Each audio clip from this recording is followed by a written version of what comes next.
Bonjour Jean-Pierre Raffarin, ancien Premier ministre français, merci d'être notre invité. La Fédération internationale des droits de l'homme dénonce des massacres qui se poursuivent en Tunisie. Le gouvernement français a un ton beaucoup plus mesuré. Ce matin, Luc Châtel parlait de la France vigilante, la Tunisie un pays ami. Et il ne faut pas donner des leçons, disait Michel Alliot-Marie, même si on a utilisé de manière exagérée la violence, disait François Fillon. Est-ce que le ton de la France est normal ? Je le pense. Quand la France prend un autre ton, on lui reproche. Quand en Côte d'Ivoire, on exprime nos positions, on dit attention, ce n'est pas à la France, compte tenu de son histoire, de donner des leçons. Donc je pense qu'on est dans une situation aujourd'hui où la France doit affirmer ses valeurs par son exemple plutôt que par ses leçons. Et donc je crois aujourd'hui qu'il faut appeler la Tunisie naturellement au respect d'un certain nombre de valeurs, notamment ce que fait le président Ben Ali. Le droit de manifester. Je crois qu'il ne faut pas faire de reproches aux uns et aux autres. Il faut défendre un certain nombre de valeurs. Oui au droit de manifestation. Oui à la paix sociale, évidemment. Appel très solennel à une situation démocratique dans le pays. Oui, mais globalement, c'est l'armée qui tire, c'est le gouvernement de Ben Ali qui tue. Mais au fond, si vous voulez, je crois qu'il faudrait être particulièrement irresponsable aujourd'hui pour dire que nous pouvons définir ce que serait un nouveau régime politique en Tunisie. Oui. Moi, j'ai déjà vu, vous savez, dans un certain nombre de pays, et je me souviens quand avec Jacques Chirac, on écoutait les Américains nous expliquer qu'il fallait le départ de Saddam Hussein pour régler tous les problèmes. Je me souviens quand on rêve d'un régime politique idéal à l'extérieur du pays, que quelquefois le peuple n'adhère pas à ces questions-là.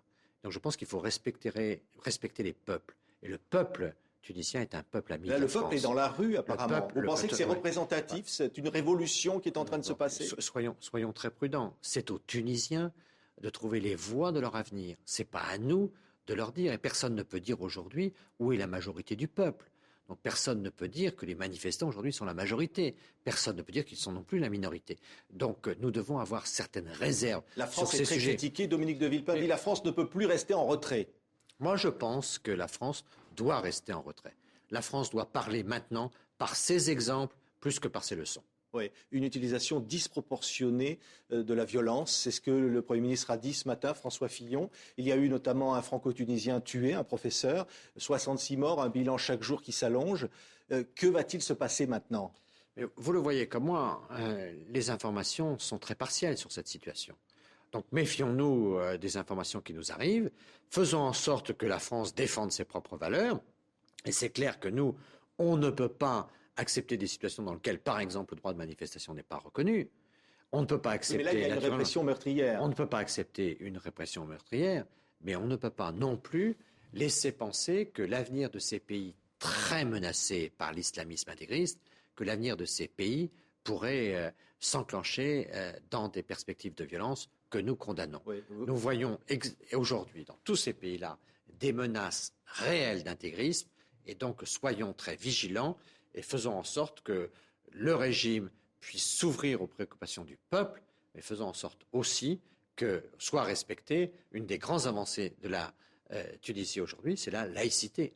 Oui. Et moi, je ne voudrais pas que ce pays tombe entre les mains de l'islamisme, pour être très clair avec vous. Vous avez conduit une mission de rapprochement avec l'Algérie il y a très peu de temps, et certains disent que la situation en Algérie peut être à l'identique de ce qui se passe aujourd'hui en Tunisie. Je ne le crois pas. Je ne crois pas que ce sont les mêmes sujets, mais enfin, il faut être évidemment très, très vigilant. Mais le périmètre de ma mission est exclusivement économique, et donc je me limite à ces appréciations sur la situation économique et sur les projets franco-algériens. Et de ce point de vue-là, l'Algérie envoie des signes positifs pour des perspectives économiques meilleures entre l'Algérie et la France. Monsieur Raffarin, il y a un début de polémique tout de même concernant la mort de ces deux jeunes Français tués après une prise d'otage revendiquée, dit-on, sur Al Jazeera par Al-Qaïda au Niger. Ils auraient été tous les deux tués par balle, mais on ne sait pas quel rôle ont pu jouer des militaires nigériens dans cette affaire. Il y a visiblement des contradictions. Paul Cliès, ancien ministre socialiste de la Défense, dénonce ces contradictions. Il dit qu'il faut ouvrir un débat. Je pense que le président de la République était très clair. Le président de la République a fait le choix de la vérité.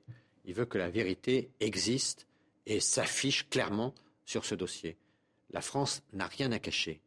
Moi, j'étais dans la situation dans laquelle s'est trouvé François Fillon J'ai été dans cette situation où le président de la République prend des options qui sont des options qu'on doit prendre très rapidement, et souvent des options face à des preneurs d'otages qui sont difficiles à prendre, car souvent il n'y a pas de très bonnes solutions.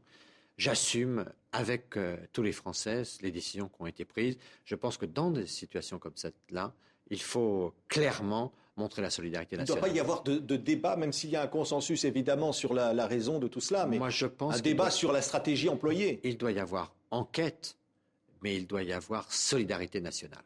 Et moi, je serais pour qu'il y ait une minute de silence qui soit respectée partout dans le pays au moment des obsèques de ces 2 jeunes Français morts de manière brutale et scandaleuse, inacceptable au Niger. Je pense qu'on doit exprimer la solidarité du pays, et je pense que nous sommes plus forts quand nous sommes solidaires.